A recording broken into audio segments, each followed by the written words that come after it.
안녕하세요.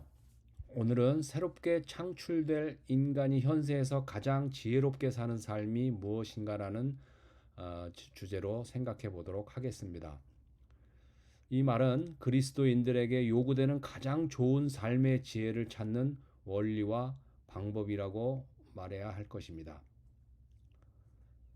하나님께서 창조하실 때 무언가 남기신 더 큰 목적을 창조를 넘어 그의 섭리 차원에서 드러내시기를 원하셨다면 우리는 창조 하나님의 일하심의 차원들에 더 큰 기대와 관심을 가질 필요가 있습니다.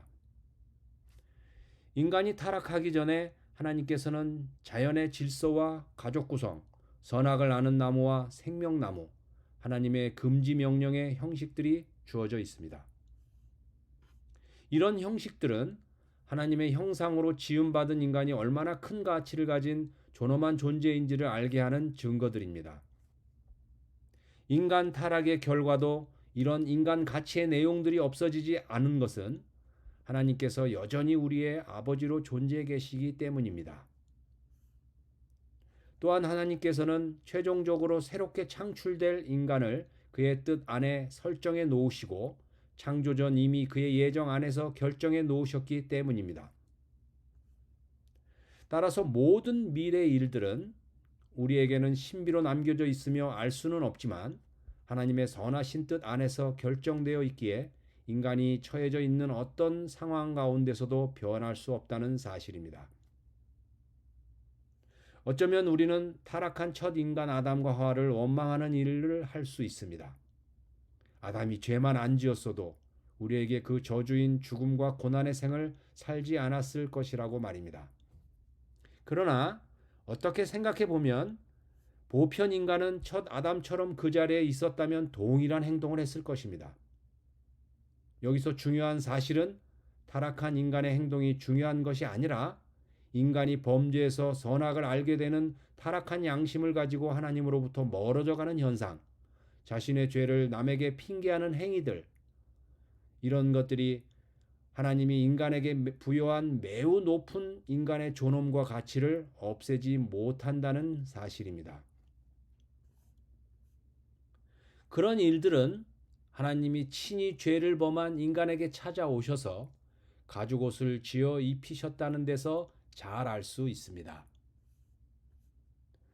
완전하게 지어질 새롭게 창출될 인간의 모습 앞에 여전히 인간의 가치는 하나님의 저주와 형벌들도 수단으로 작용되고 있다는 것입니다.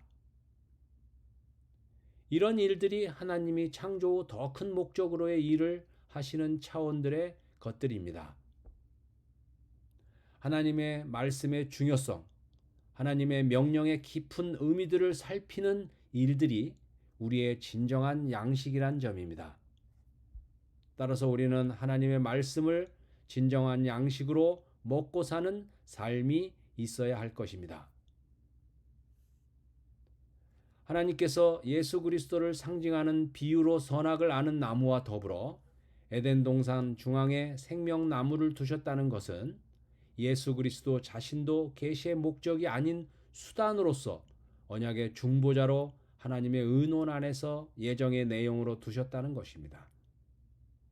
따라서 예수 그리스도도 하나님의 선택의 대상이 되었다고 봄이 타당할 것입니다.